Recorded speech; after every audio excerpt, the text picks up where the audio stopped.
topic of my paper is a comparative study on killing versus non-killing approaches from around the globe for future human existence. The paper has been prepared under the guidance of Professor Dr. Anup Swarup. And first of all, we wanted to share a message from Dr. Glenn D. Tate to the Vice Chancellor, Professor Dr. Anup Swarup, Dr. City University, Bhopal.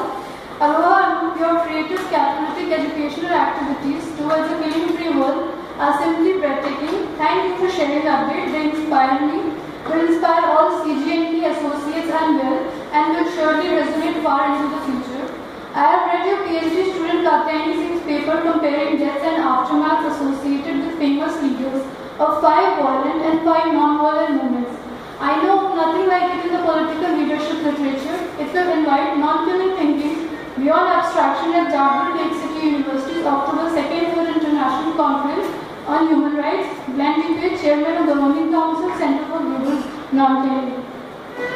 Now to start with the paper. In this paper, basically a comparison has been made between individual leaders resorting to non-violent means and individual leaders resorting to violent means in order to attain their objectives. The data collection is secondary in nature, and the hypothesis developed in this regard is that the non-violent movements are effective in bringing lasting peace and freedom, while the violent movements are not effective in bringing lasting peace and freedom. The objective of the paper is to find how to establish peace in a world where means should not be justified by their ends. As a prelude to the hypothesis of a non-killing state, few extraordinary individuals from different backgrounds, societies, and countries who not only practice and profess non-killing but also pose the public opinion and the state are being analyzed in this paper. Now the revolutionaries and the movements. First, the non-violent revolutionaries. Under this, the first individual is Cândido Rondon. He was a Brazilian military officer who founded the Indian Protection Service. The aim of this organization, this Indian Protection Service, was to protect the native Indians living in Brazil. And the Brazilian government, the native Indians had become hostile towards the Brazilian government, and in order to gain their trust, this Indian Protection Service was founded. The motto given by Cândido Rondon was "Die if necessary, but never kill." Next is Martin Luther King Jr. from USA. He was a civil rights activist fighting against the segregation system in USA. His non-violent efforts led to the passage of 1965 Voting Rights Act, 1964 Civil Rights Act, the 1968 Fair Housing Act, and finally brought an end to the racial segregation. There is M.K. Gandhi. M.K. Gandhi used satyagraha and non-violence as his tools to fight the Indian War of Independence. It was under his leadership the non-cooperation movement of 1920, the civil disobedience movement of 1930, and the Quit India movement of 1942 was fought. Next is Nelson Mandela. He fought the anti-apartheid system from 1948, and the movement ended in 1994. Basically, this was a non-violent movement against the discrimination being done in South Africa between the blacks and the whites. Last is Khan Abdul Ghaffar Khan from Afghanistan. He organized the Khudai Khidmat Durz in 1929. The initial goal of this organization was to attain independence, and after independence it aimed for democracy, education, women's rights, and the abolition of slavery. Now we will look at the violent revolutionaries. The first leader is Lenin from Russia. Lenin led the Russian Revolution from 1917 to 22, after which a communist system was established in the country. Then Mao Zedong from China. He led the Chinese Revolution from 1945 to 49.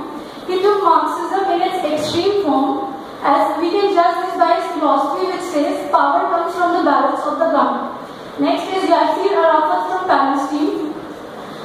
He organized the he was the president of the Palestine Liberation Organization, whose aim was to liberate Palestine from Israel. The organization has given birth to various terrorist organizations and has brought instability in the region. Up till now, there has been no success to its cause. Fourth is Kim Jong-il from North Korea.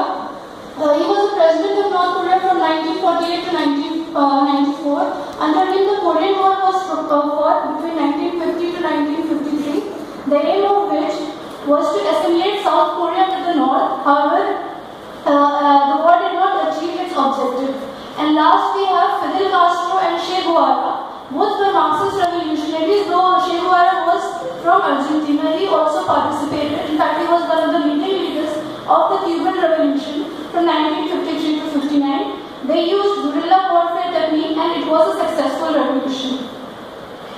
Now this is the death toll of the movements. As you can see, the red bars indicate the violent movements, while as the blue bars indicate the non-violent movements. And all the, you can observe, the non-violent movements are, the death toll is between thousands and somewhere in hundreds, while as the death toll of the violent movements is falling into millions with the exception of Cuban Revolution only. Now the aftermath of the movements.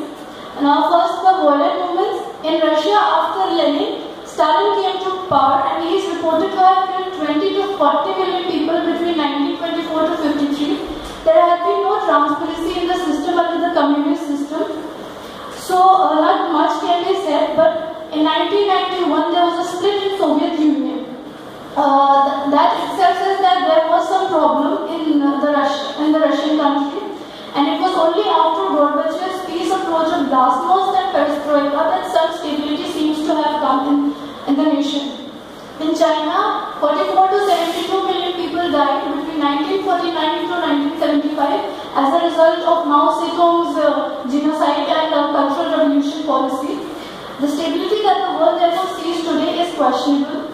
In Palestine, the movement by Yasser Arafat is ongoing and it has made the region highly unstable. In Korea, the death toll of 2.1 million is reported from 1948 to 87, and this does not include the Korean War. And 6 to 8 lakh 50,000 unnatural deaths are reported between 1993 to 2008. Till date, reports are there that genocide is being committed, so stability there too is questionable.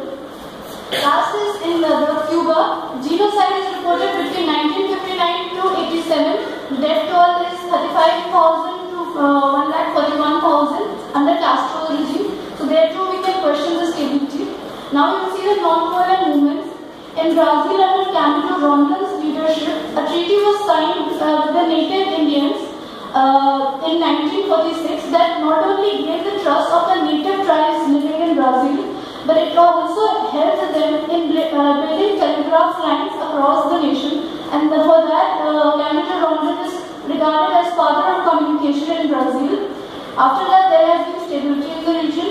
In India, as a result of the non-violent movement under Mahatma Gandhi, India attained independence in 1947, and with that, democracy was established and the stability is there.